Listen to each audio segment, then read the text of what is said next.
Hello, my fellow Arsenal fans. Neomis here. I know it's been a couple of weeks, but I had to take a little time for myself for personal reasons. But I hope you all had a very good Christmas, and I hope you all bring in a lovely New Year. And I thought, end of year, really 31st of December, and really now we're coming halfway in the season for Arsenal.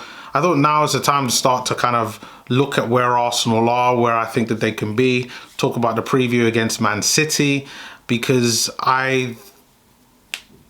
it's going to be an interesting one, is what I'll say, and I'll get onto that in a bit.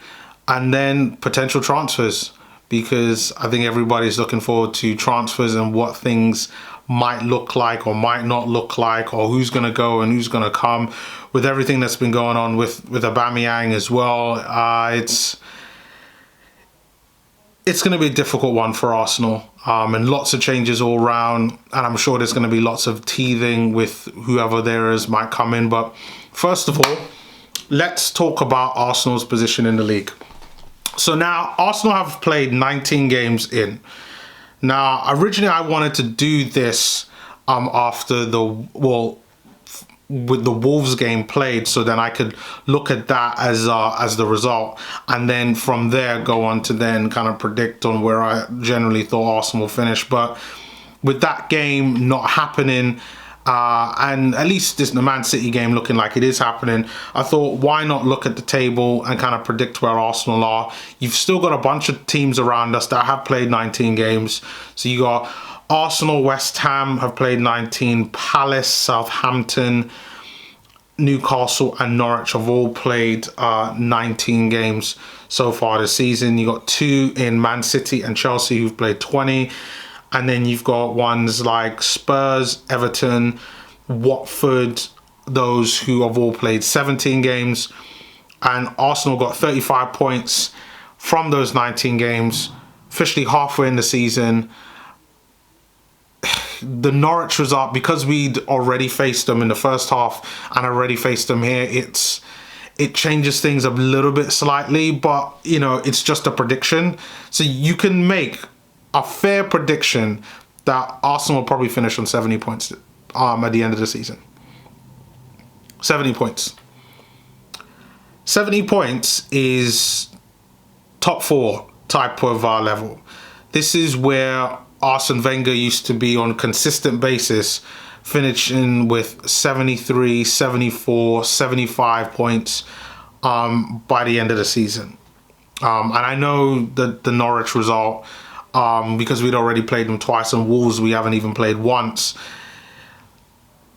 70 points is nothing to really kind of, shirk over. I still think that 70 points is a good amount. Do I think that we're going to get 70 points? Not quite.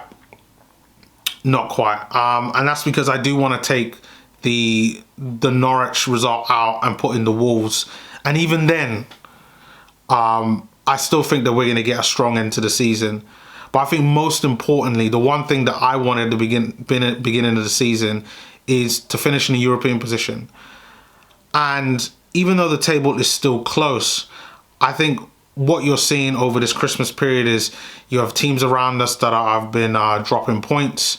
There were some surprise points in which they picked up, and some points that I thought that they would have gotten 3 points for that, like they didn't. Like, for instance, I think Spurs drew against Southampton, but I thought they'd win, but then they also picked up a draw against Liverpool, which I thought that they'd get a loss of. So it's a bit of an ebb and flow. Things are kind of up and down, but even when you look at the goals it scored, we've got a positive 9 goal difference, and that's brilliant at this point in the season.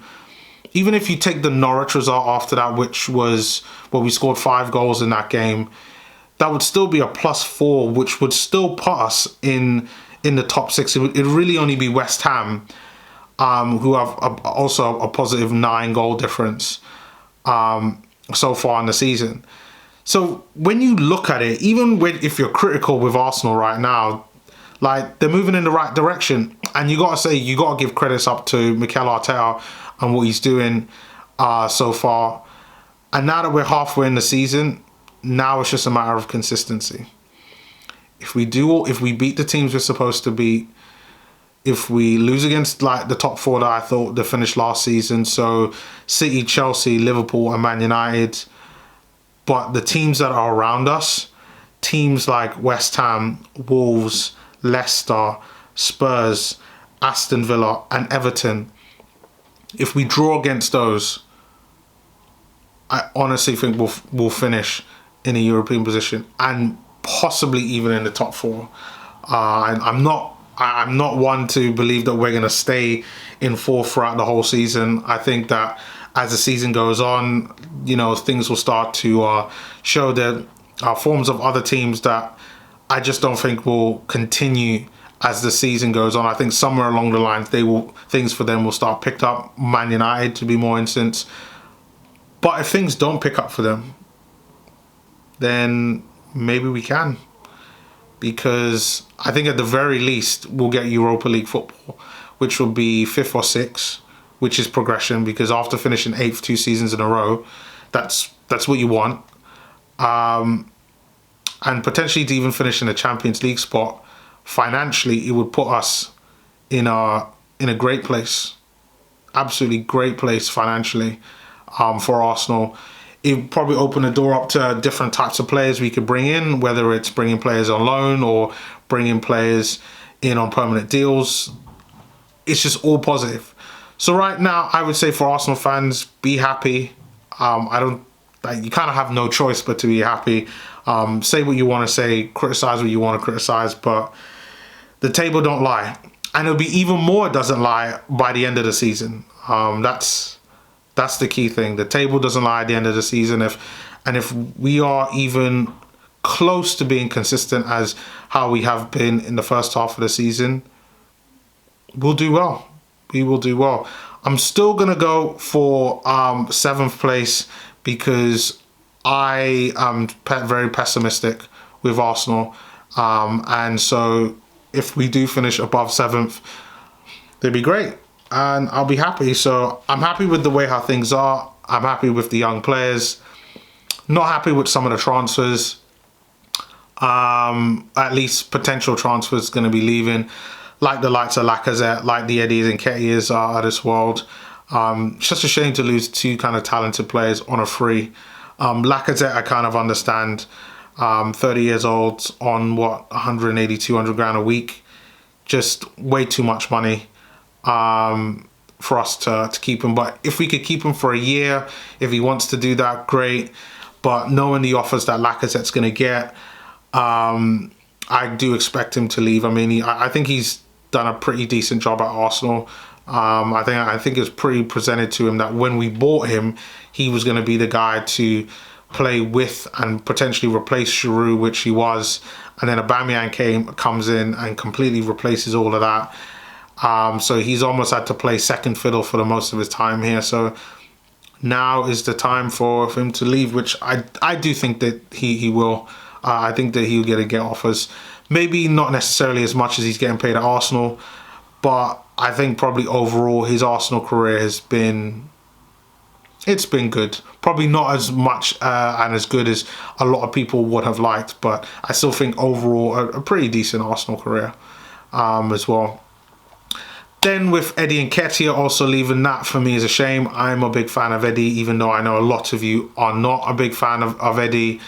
To have him leave on a free, I think it's criminal. I think his contract should have been at least tried to have dealt with a lot sooner. Or, believe in the guy and give him more games. If you had Aubameyang not scoring in a lot of games, like, play Eddie or play Lacazette. It should be based on performance, and the amount of games that he's gotten so far just hasn't been enough to convince the guy. And you know what? There is no bitter pill for me. I wish the guy all the very best. Hopefully he'll go and join a team that will play him at least week in, week out, get a starter, or at least be a regular bench player. Talks about Brighton, I've heard Leicester might be interested. And I think that he'll do well. I really do. I think that he'll do well. And yeah, hope that he has a good career. Even a Palace, I think, would be nice for someone like a Patrick Vieira to come in and really take him under his wing and have him in that Palace lineup. I think it'd be real nice. Odsonne Edouard, I think he's an okay player, but you're going to need more firepower, and I think Eddie can be able to do that. Second, now we got to talk about Aubameyang.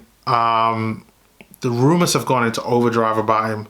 I talked about a video maybe about 3 weeks ago on Aubameyang and potentially clubs being interested in him, but I didn't think that anything was going to come of it. And now things have completely gone into overdrive when it comes to Aubameyang. It looks like with everything that's going on, he's not going to be here at the end of August this year. He just isn't.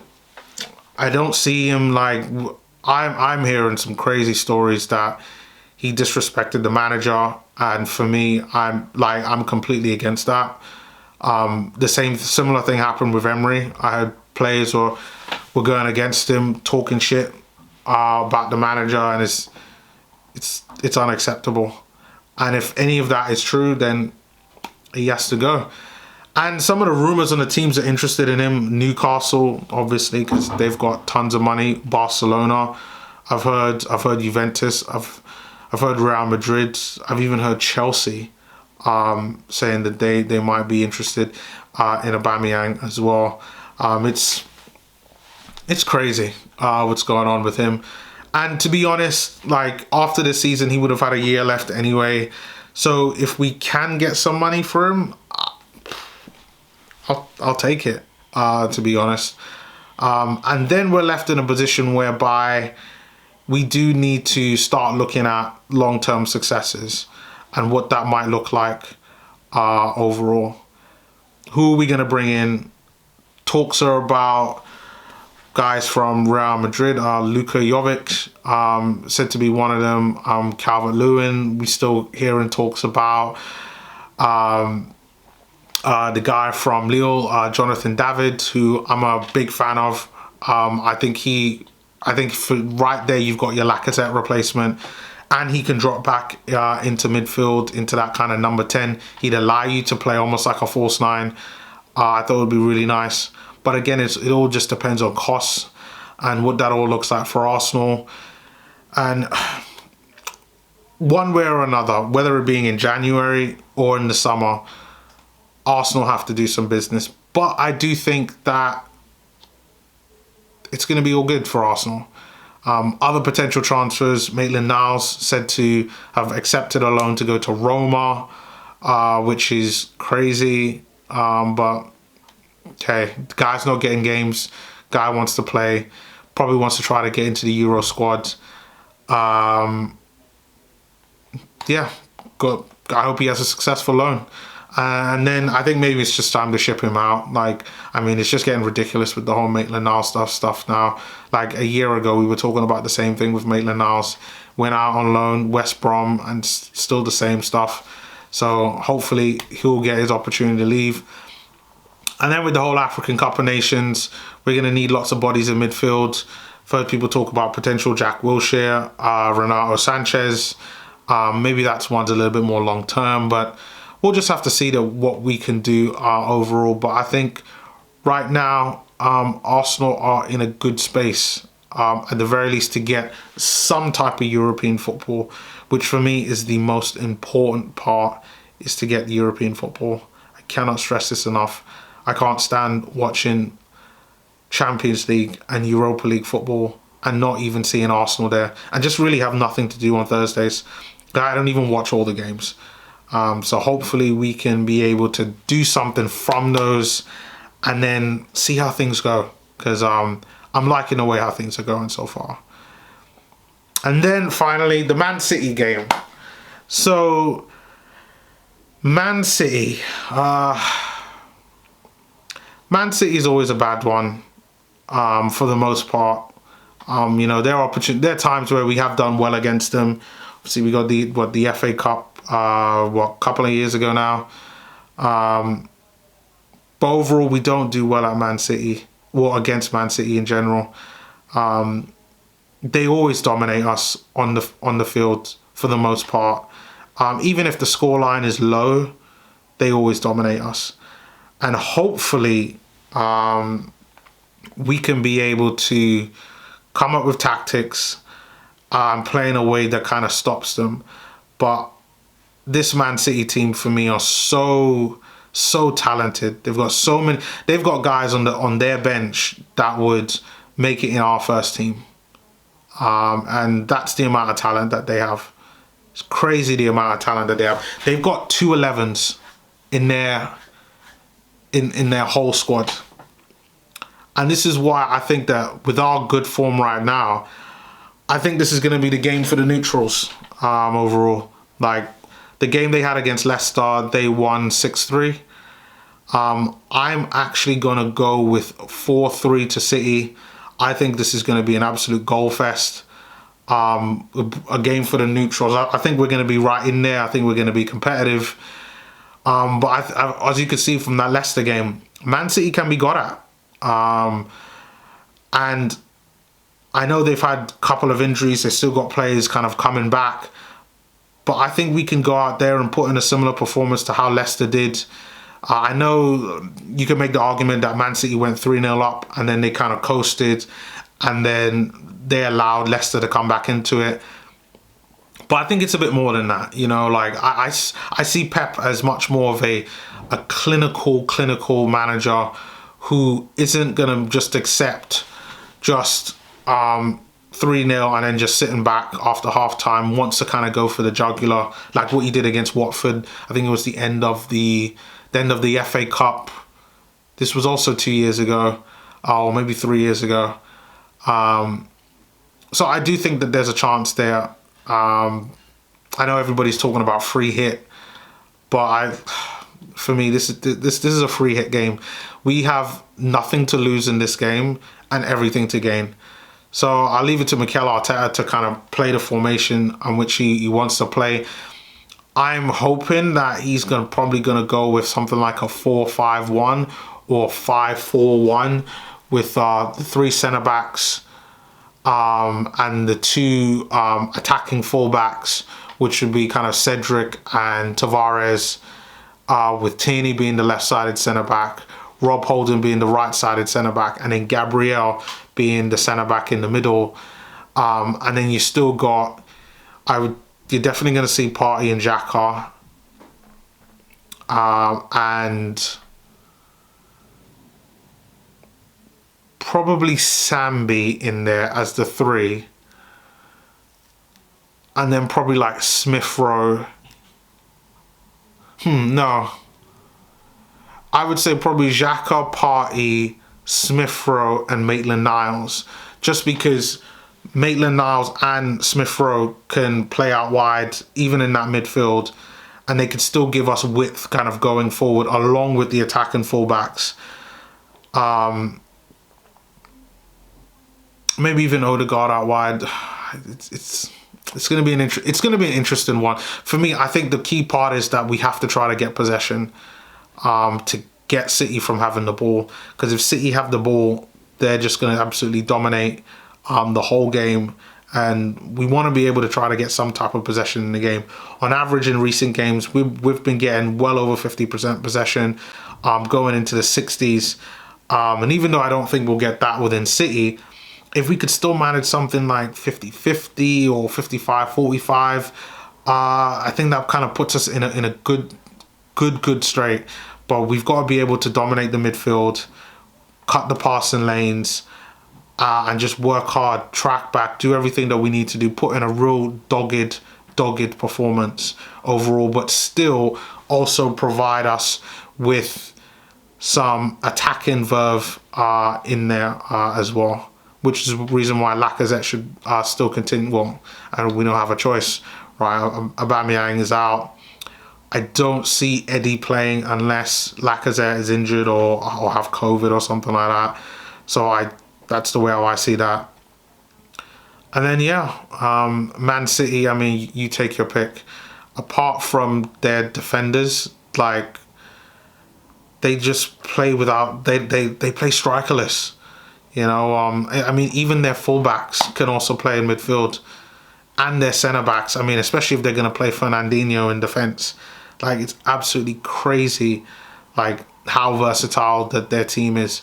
And they are definitely the oddities, but they're the ones that lots of teams, even Arteta and Arsenal, are actually looking at kind of modelling themselves. So it's going to be an interesting one. Like I said, 4-3 is my prediction. I think it's going to be a game for the neutrals. Goals galore. It's going to be heart attack moments for everyone. But like I said, we have everything to gain and nothing to lose. Man City are the best team in the league right now.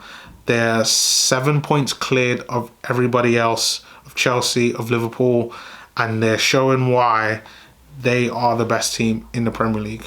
And I think that when it comes down to it, I think that's what we are really going to see out of this game. So, leave your comments. What do you think about how the game is going to be? Transfers, Aubameyang, anything else that's on your mind? And yeah, I wish everyone a happy new year. I hope that next year, 2022, everyone's goals, dreams, wishes start coming true, start putting them into practice.